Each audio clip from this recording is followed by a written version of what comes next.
Speaking of sex life, dito sa studio, iba ang humor ng mga nanay. Grabe! Bastos din ang mga nanay Bastos din. talaga. Oo. Siyempre wala nang virgin day. Oo, totoo.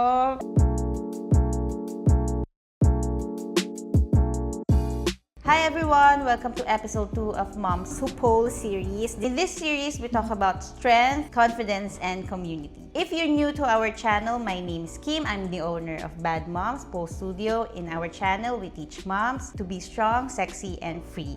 We're here with Elaine Louise. We call her Polay. Okay, hi Polay! Hi guys! Okay, paano mo na-discover yung studio?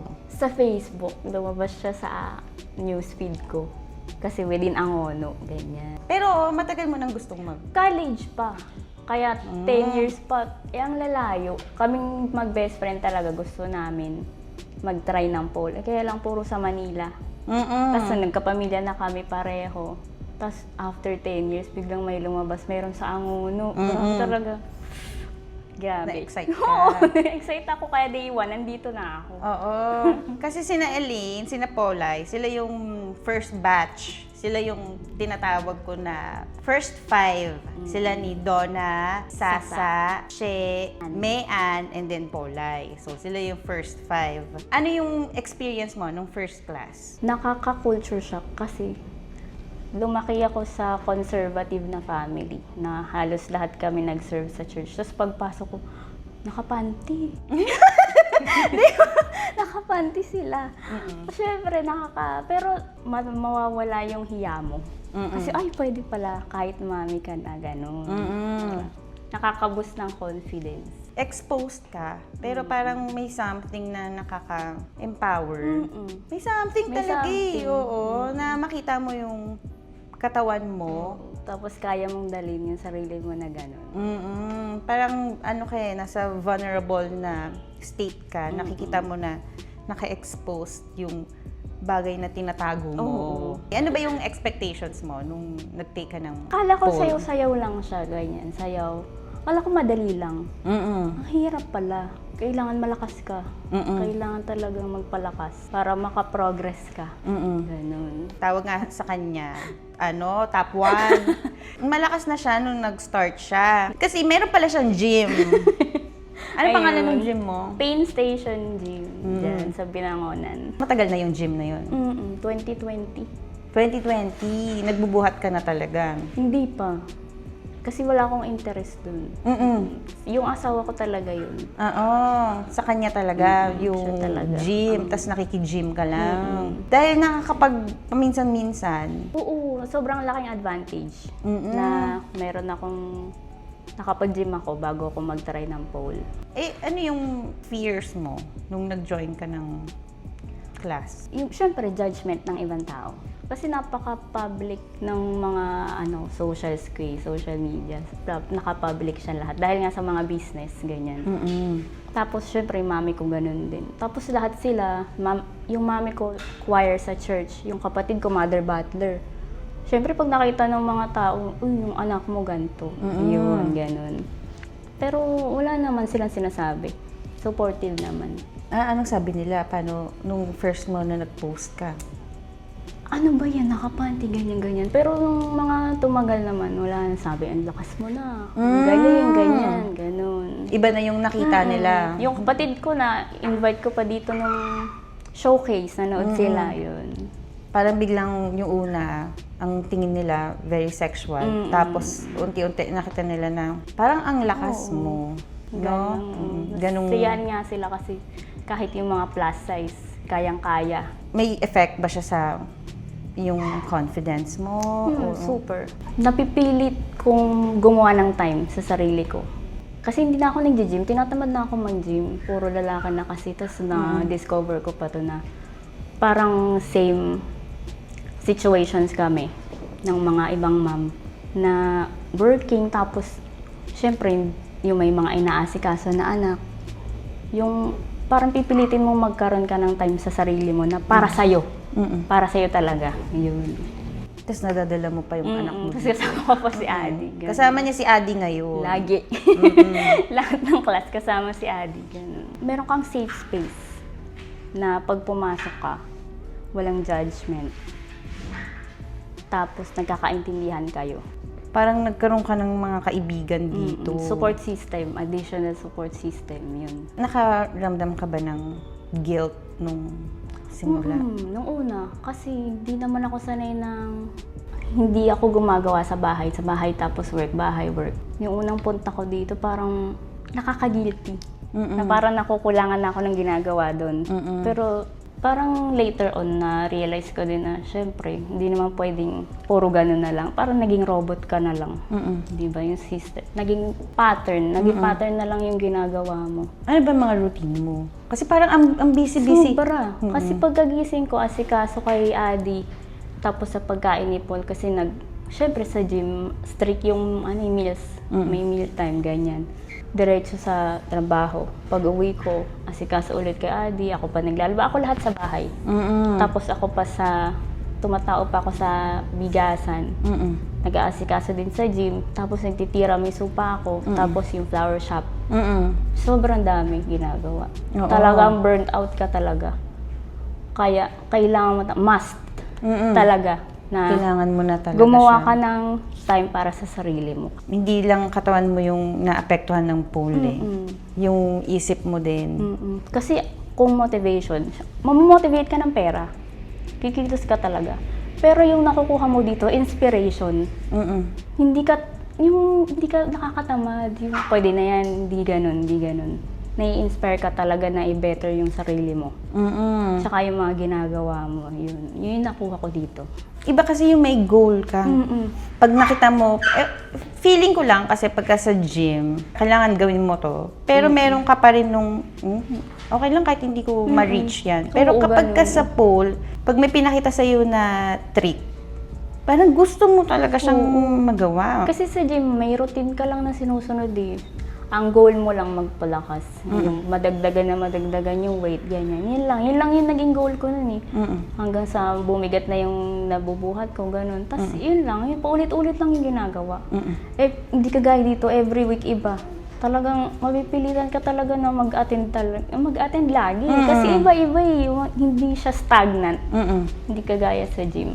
Kasi yung growth ni Paulay sa pole, sobrang galing na niya. As in, nag-i-invert na siya eh. Kaya nakaka-proud talaga. Kahit hindi naka-attend si Paulay nung showcase kasi sobrang busy. Pero nandito pa rin siya noon. Tapos nag-sponsor pa siya ng flower. Ganon siya. Very generous ni Paulay. Sobrang love niya tong studio. Community na to, sobra. Ano bang reaction ni Paul? Supportive siya. Hindi din kasi siya conservative na kasi syempre exposed siya sa gym. So, sanay siya sa mga naglalabas ng skin, sa mga nagpapakita ng katawan, ganyan. Sobrang supportive niya, pumayag siya maglagay ako ng pole sa gitna ng gym. Yun. Sobra talagang support. Tapos siya pa yung spotter ko pag nagtatry ako ng mga tricks, ganyan. Iba din kasi yung effect sa mag-partner nung nag-exercise kayo pareho. Kapag active kayo talaga, yung hormones niyo, yung happy hormones niyo. So, simula nung naging active din ako, parang bumalik. Kasi nung sina Oli, nung baby pa lang, syempre busy ka, nag-aalaga ka ng mga anak, di ba?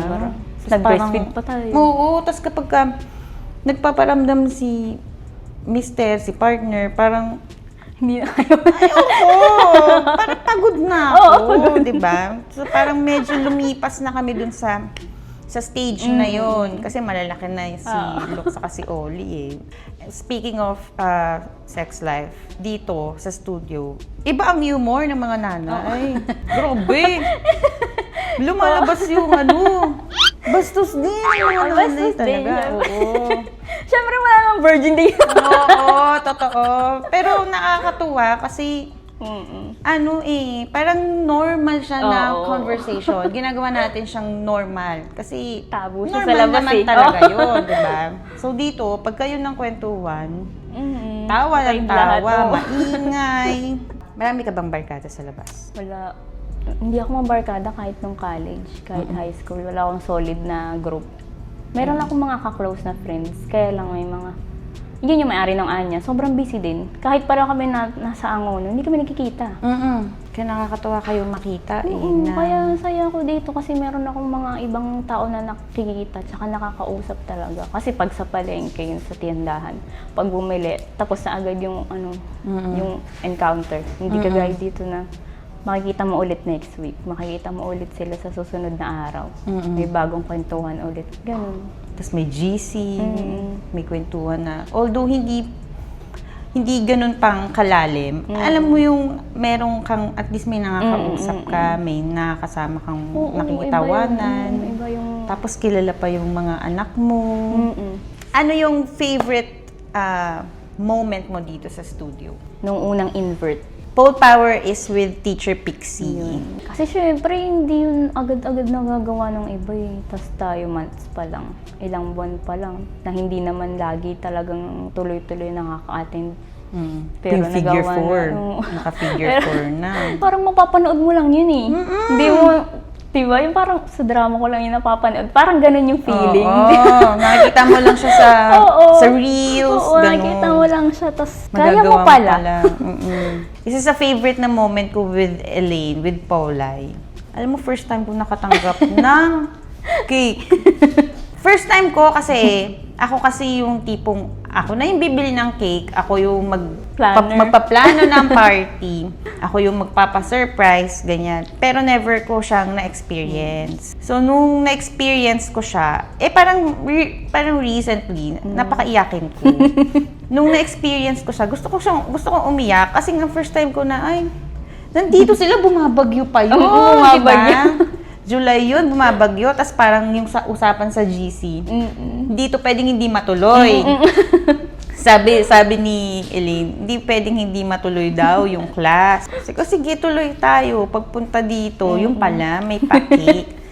Sobrang thoughtful kasi ni Elaine. Yan, meron siyang pa-flowers nung Mother's Day. Saka ang daming naitulong ni Elaine dito sa studio. Yun yung nakakabilib sa studio na to. So, yung mga nanay na mismo yung nag-extend ba ng... Family na kasi talaga yung turingan. Anong advice mo sa mga moms? Na ituloy nyo. Kasi iba yung ego boost ng mga... Bawa na may ginawa kami. Tapos papalakpak sila. Tapos pag binalikan ko yung video, parang mali-mali naman. Pero grabe yung support. Grabe yung support, talagang lalaki yung ulo mo. Ma-uplift ka talaga eh. Parang kakayanin mo talaga lahat na ng susunod. Kasi parang nagalingan sila. Yun yun, nakaka-boost talaga yun. Sobrang... Lalo na yung pag inaangat mo pa lang yung sarili mo. Maangat mo lang yung isang paa mo, parang... Palakpakan agad. Palakpakan yan. Very good agad. Tapos pag binalikan mo yung video, parang mali naman. Pero ang galing ko doon. Yung sa moment na yun, ang galing ko. Yung feeling ko, ang galing ko. Kaya parang gagalingan mo pa talaga sa susunod. Yun. Kasi unlike sa pagka yung mga pamper time, pamper day, ganyan yung ibang moms ganun, relax pa, tapos massage, ganyan. After nun, tapos na, nakapagpahinga ka lang, yun na yun. Dito, diba? May nabibuild ka eh. Grabe yung happy hormones eh. Dala mo hanggang labas eh. Diba? Tapos ilo-look forward mo talaga yun sa next meeting. Buti sana kung nagpapamanicure ka, tapos parang sila. Oo, ang iba. galing mo! Iba yun. Ganun, walang diba? ganun. Kahit nga yung mga date night, diba? Siyempre, importante din yan. Pero ginagawa niyo yung date night para sa relationship niyo eh. Ito ginagawa mo to para sa'yo. Yung pagmamahal mo sa sarili mo. Kasi na-experience mo na ba yung parang ubus ka? Oo, sobra. Kung hindi nga ito lumabas, grabe. Baka mabaliw na ako. Kasi wala ako iba talagang nakakasamang kaibigan. Sobrang busy po talaga. Tapos parang tinatamad na din ako. Yung magigilty ka na eh pag nasanay ka na sa ganun. Magigilty ka na lumabas. Parang deserve ko ba to? Parang nagsasayang ako ng oras dito. Imbis na kumikita na ako. Sayang naman yung oras kung lalaboy ako. Ganun. Dumating ako sa ganung point. Gusto ko na lang work na lang. Tapos gagawa sa bahay. Ganun. Ano sabi ni partner mo? Pagka ganun? Wala naman. Wala hindi kasi din. wala siyang Wala din siya idea. Wala siyang idea na ganun kasi pareho, ganun din siya. Hindi sila malabas ng family niya. Hindi talaga sila malabas eh. Work lang talaga siya. Kasi pagdating niya sa gym, work din siya eh. Tapos sa palengke, maghapon kami sa palengke. Pag uwi niya, magtuturo ko siya sa gym. umaalis siya, nakakaalis siya pag kukuha ng palay. Ganun din, puro trabaho. Wala siyang ibang pinupuntahan. Wala din kasi siyang barkada na yung nakikipag-inuman. Wala siyang ganun. Ang mga barkada niya din nasa gym. So, nandun talaga. Yun lang yung buhay niya. Hindi kayo dumating dun sa point na parang pinag-usapan nyo na naaaway mo siya kasi ganun na yung nafe-feel mo? Hindi ako reklamador. Hindi ako mareklamo sa ganun. Para ako na naglilimit sa sarili ko. Kasi nakikita ko na hindi rin naman siya ganun eh. Hindi siya lumalabas, hindi siya bumabarkada. So parang inaano mo lang siya, dinedepende mo lang parang sa pinapantayan kanya. ko lang din. Ganun. Kasi wala na siya ibang ginawa kundi maghanap buhay. Kaya lang sobrang absent niya. Kasi nga puro trabaho. Pag family day kami lang ni Adi. Ano bang mga insecurities mo? Katawan din talaga. Kailan nag-start? Simula nga nung nag-gym ako eh. Mas doon. Kasi parang, kasi makikita mo yung pag manonood ka ng videos kung anong pwede mong i-workout, ganyan. Siyempre, sobrang fit na nung mga napapanood mo eh. Lalo. Tapos ikaw kahit pumapayat ka, pero parang hindi ganun, hindi pa rin. Hindi ka makontento eh. Grabe, distorted na yung pananaw natin sa itsura natin eh, no? Tapos kino-compare mo pa sa bata. Diba?